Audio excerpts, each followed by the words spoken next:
Hi అండి. ఈరోజు కార్తీక పౌర్ణమి సందర్భంగా మేము శివాలయంకి వెళ్ళాము. సో ఇది ఎక్కడుందంటే మీకు వంపగూడెం అండి ఇది. మీకు కరెక్ట్ లొకేషన్ అంటే మీకు బాలాజీ నగర్ నుండి రైట్ సైడ్ సైనిక్పురి వెళ్ళే రూట్లో ఉంటుందండి ఇది వంపగూడెం.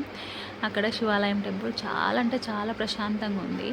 మనం చాలా వరకునే పెద్ద పెద్ద టెంపుల్స్కి వెళ్ళాం, కానీ అక్కడ ఏంటంటే దర్శనం కానీకి చాలా రష్ ఉంటుంది. తొందర తొందర హడావిడిలో మనకు దేవుడు సరిగా కనిపిస్తాడు కనిపించడు అన్న టెన్షనే ఎక్కువ ఉంటుందండి. వెళ్ళండి వెళ్ళండి అంటారు ఇక్కడ పంతుల్స్ అక్కడ. ఇక్కడ చూడండి శివుడు ఎంత అంటే అంత బాగా అనిపిస్తున్నాడు చూడండి. అభిషేకం కూడా మనం గుడి లోపలికి వెళ్ళి చేసుకోవచ్చు. చాలా అంటే చాలా ప్రశాంతంగా, టైం కూడా హడావిడి లేదు ఏం లేదు, చాలా ప్రశాంతంగా చేసుకోవచ్చు. ఈ గుడి ఒకప్పుడు చాలా చిన్నదిగా ఉండే అండి. అంటే చిన్నదిగా అంటే చిన్నది, నేను ఒక 5-6 ఇయర్స్ ముందు చూశాను. చిన్నదిగా ఉండే, ఇప్పుడు చాలా డెవలప్ చేశారు. చాలా అంటే చాలా బాగుంది. సో మేమైతే ఇక్కడికి కార్తీక దీపం వెలిగించడానికి వచ్చాము. నేను ఒకసారి మీకు గుడి చూపిస్తాను చూడండి.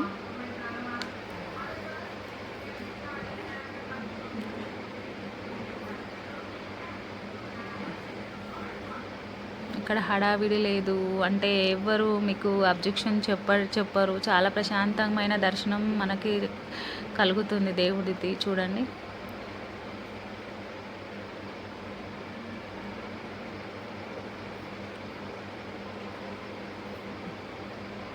సో జనాలు కూడా మనకి ఎక్కువ, అంటే మార్నింగ్ టైంలో ఎక్కువ ఉండే, ఇప్పుడు కాస్త తగ్గారు, మళ్ళీ స్టార్ట్ అవుతున్నారు ఇప్పుడు.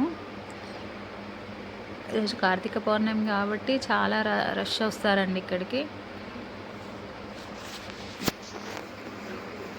మనం ఎంత పెద్ద టెంపుల్కి వెళ్ళినా హడావిడి ఉంటుందండి. ఇలాంటి చిన్న చిన్న టెంపుల్స్కి వస్తేనే మనకు దేవుడు కరెక్ట్గా దర్శనం ఇస్తాడు. ఇక్కడ శివపార్వతుల కళ్యాణం జరిగింది చూడండి, నేను చూపిస్తున్నాను.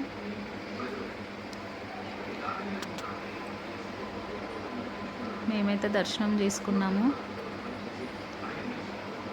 ఏదో నేను మీకు చూపించాలని చేస్తున్నాను. యాక్చువల్లీ ఈరోజు వ్లాగ్ చేయాలని లేకుండే, కానీ నాకు శివుడి దర్శనం చాలా బాగా అయింది కాబట్టి నేను అనుకున్నాను ఈరోజు నేను ఒక వ్లాగ్ చేయాలి అని. సో నేను చిన్న వ్లాగ్ చేస్తున్నాను. మీకు నచ్చుతుందో లేదో తెలియదు, ఎంతవరకు నచ్చుతుందో చూడండి. ఎవరైనా చూడని వాళ్ళు ఉంటే కూడా చూస్తారు కదా, తెలియని వాళ్ళు ఉంటే తెలుస్తుంది కదా, ఇలాంటి చిన్న చిన్న టెంపుల్స్ కూడా డెవలప్ అవుతాయి కదా అన్న ఉద్దేశంతో నేను వీడియో తీశానండి.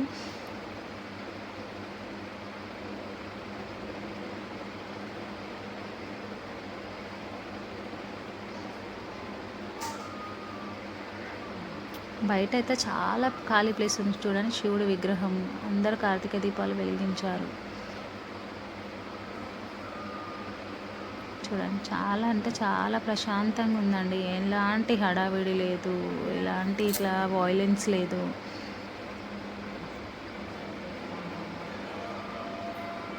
అయిపోయిందండి, ఇంకా మేము రిటర్న్ అవుతున్నాము ఇంటికి. చాలాసేపు అయింది మేము వెళ్ళి. యాక్చువల్లీ నేను అంతసేపు వీడియో తీయలేను, నాకు దేవుడు దర్శనం అయిన తర్వాత వీడియో తీయాలనుకున్నాను. Thank you for watching.